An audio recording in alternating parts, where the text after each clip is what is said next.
नमस्कार मित्रों, आज हम भगवान शिव के एक महत्वपूर्ण उपदेश की चर्चा करेंगे।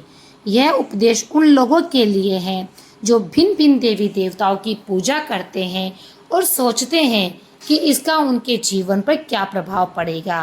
भगवान शिव ने इस विषय पर एक सुंदर कथा के माध्यम से बताया है कि क्या होता है जब हम अनेक देवताओं की आराधना पूजा करते हैं। तो नमस्कार मित्रों, आप सभी का स्वागत है आपके अपने चैनल भक्ति सागर में, जहां मैं पूजा आपके समक्ष प्रस्तुत हूं एक विशेष जानकारी लेकर। यदि आप भगवान शिव के सच्चे भक्त हैं तो इस वीडियो को लाइक कर देना और कमेंट में जाकर हर हर महादेव अवश्य लिखना। महादेव शंकर आप पर अपनी कृपा दृष्टि बनाए रखेंगे, उन आप लोगों का जीवन खुशियों से भर देंगे। चलिए प्रारंभ करते हैं वह कथा जो महादेव ने बताई। बहुत समय पहले की बात है, एक छोटे से गांव में भुवन नाम का व्यक्ति रहता था। भुवन अत्यंत धार्मिक था और जीवन के हर क्षेत्र में देवी देवताओं की कृपा प्राप्त करना चाहता था। वह हर दिन अलग अलग देवताओं की पूजा करता। सोमवार को भगवान शिव, मंगलवार को हनुमान जी, बुधवार को गणेश जी और इसी प्रकार से हर दिन किसी न किसी देवता की आराधना करता, अलग अलग देवताओं की आराधना करता। भुवन का ये मानना था कि सभी देवी देवताओं की पूजा करके वह अपने जीवन के हर क्षेत्र में सफलता और सुख प्राप्त कर सकेगा। लेकिन उसकी साधना में एक समस्या थी, वह किसी भी देवता की पूजा पूरी निष्ठा और एकाग्रता से नहीं कर पाता था। एक दिन भुवन ने महसूस किया कि उसकी साधना का कोई परिणाम मिल ही नहीं रहा। ना तो उसकी आर्थिक स्थिति सुधर रही थी और ना ही उसके जीवन में शांति थी।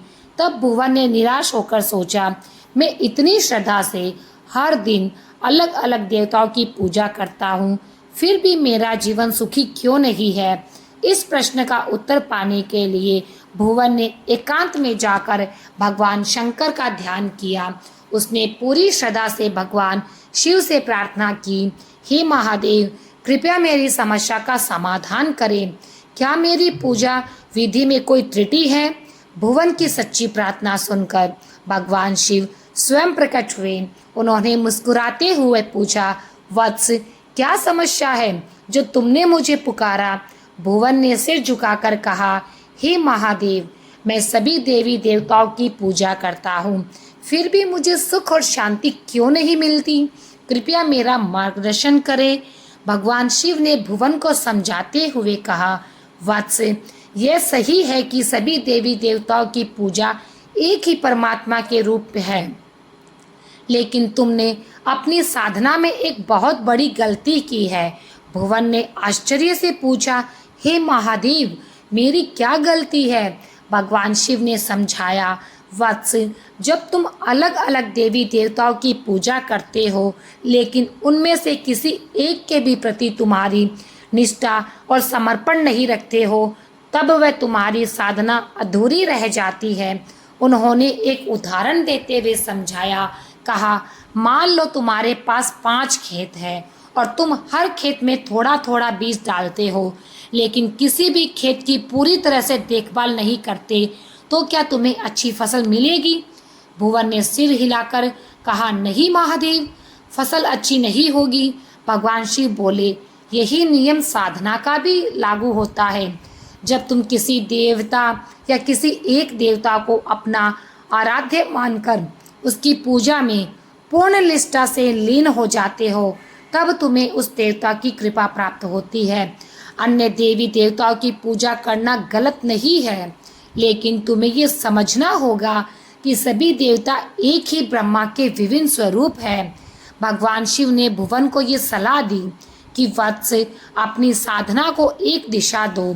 ये समझो कि सभी देवी देवता ब्रह्मा के अंश हैं। जब तुम किसी एक देवता की पूजा में अपने आप को पूर्ण समर्पण करोगे तो तुम्हें सभी देवताओं की कृपा एक साथ मिलेगी। भुवन ने भगवान शिव के उपदेश को समझा और निश्चय किया कि वह अपनी साधना को एकाग्र करके उसने भगवान शिव को ही अपना आराध्य मानकर उनकी निष्ठा से पूजा करनी शुरू कर दी। कुछ ही समय में उसके जीवन में सुख शांति और समृद्धि आने लगी।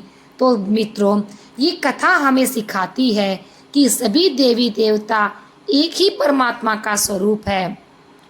किसी एक देवता की पूजा में पूर्ण निष्ठा और समर्पण रखने से हमें सभी देवताओं की कृपा प्राप्त होती है। भिन्न भिन्न आराधना करना गलत नहीं है, लेकिन साधना में एकाग्रता और समर्पण का होना आवश्यक है। मित्रों, भगवान शिव का ये उपदेश हमें ये सिखाता है कि भक्ति में स्थिरता और निष्ठा कितनी महत्वपूर्ण है। अगर आपको ये कथा और भगवान शिव का ज्ञानवर्धक उपदेश पसंद आया हो तो इसे लाइक करें, अपने दोस्तों के साथ शेयर करें और हमारे चैनल को ज़रूर से सब्सक्राइब कर ले और अपने बेल आइकन को प्रेस कर ले, ताकि अन्य कोई ऐसा ही उपदेश हो तो हम आपके समक्ष सबसे पहले प्रस्तुत कर सके। तो भक्तों, ओम नमः शिवाय, ओम नमः शिवाय।